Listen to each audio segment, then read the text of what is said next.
Well, after a week of threats, accusations and recriminations, the United States has announced officially it will suspend talks with Russia over the war in Syria.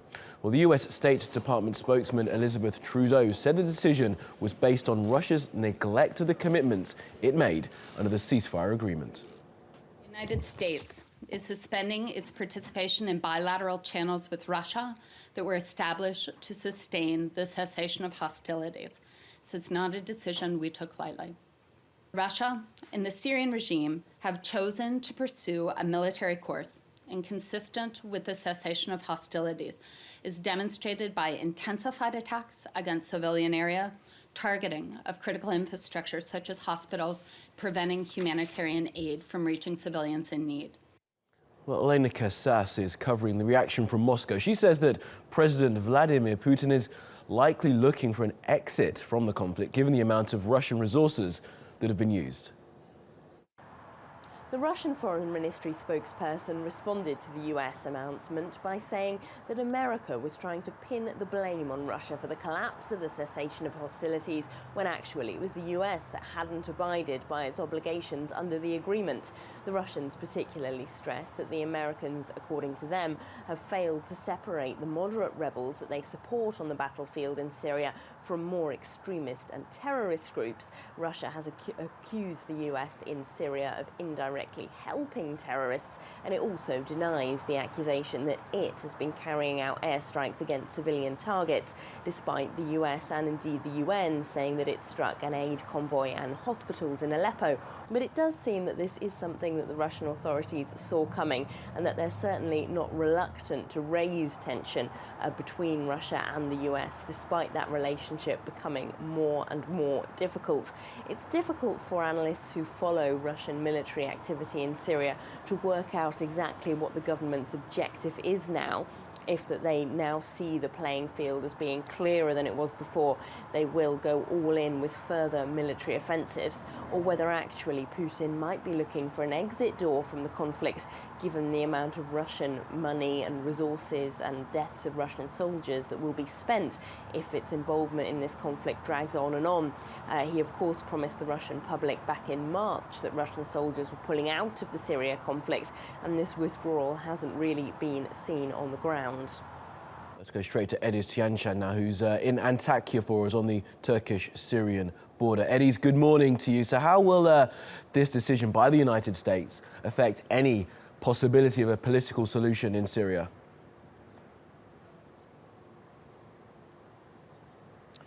Well, Kamali, we're in a situation where we no longer have a mechanism which used to enable at least a diplomatic talks through which we could allow for negotiations between the parties on behalf of the parties in an effort to bring these parties together to the negotiating table and allow for a ceasefire deal. Now, none of that exists anymore. We are lacking the mechanism for a political solution in Syria. But in all honesty, this doesn't come as a huge surprise, because this has been building up for the past 2 weeks since the latest ceasefire agreement between Russia and the United States fell apart. There have been some very heavy accusations between the two parties. We've had Russia blaming the United States for not being helpful in trying to distinguish between the moderate opposition elements from the rest of the terrorist elements. At some point, they even blamed them for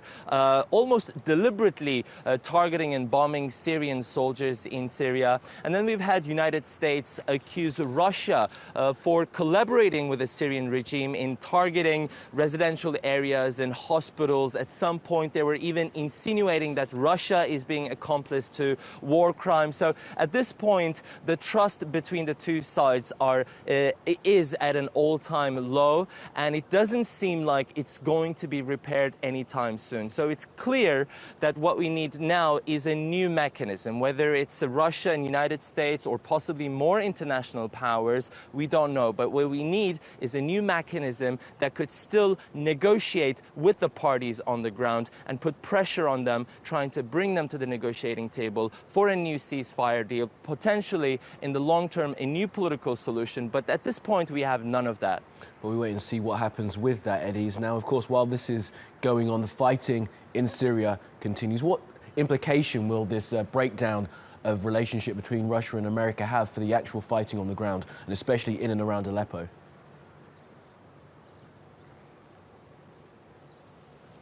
Well, many actually questioned how useful this partnership was in the first place, even in the days that when it seemed like it was working, because the best success story that we have is, as I've said, the latest ceasefire deal, which only lasted less than a week. And so we've seen that the trust, the fate of the Syrian people in this partnership was actually decreasing over the time. And what we're seeing now is that people are basically left alone to their own fate. They are relying on themselves, on their own mere sources to stay alive. And remember that in many areas we are seeing a deepening humanitarian crisis. This is especially the case in eastern Aleppo, where 250,000 people have been under the siege of the regime for a long time now. But remember, there are many other besieged and hard to reach areas where people haven't been getting any aid,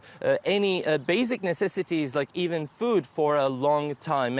And believe me, the starvation, the problem of starvation isn't even the biggest problem they're facing. Even trying to survive every single day in this conflict is a hefty task. And we are seeing gradually that people are adopting to new lifestyles. They are improvising new methods trying to ensure their safety. And we've seen places where people have taken part of their lives underground. And this is especially the case in eastern Ghouta, just outside of Damascus,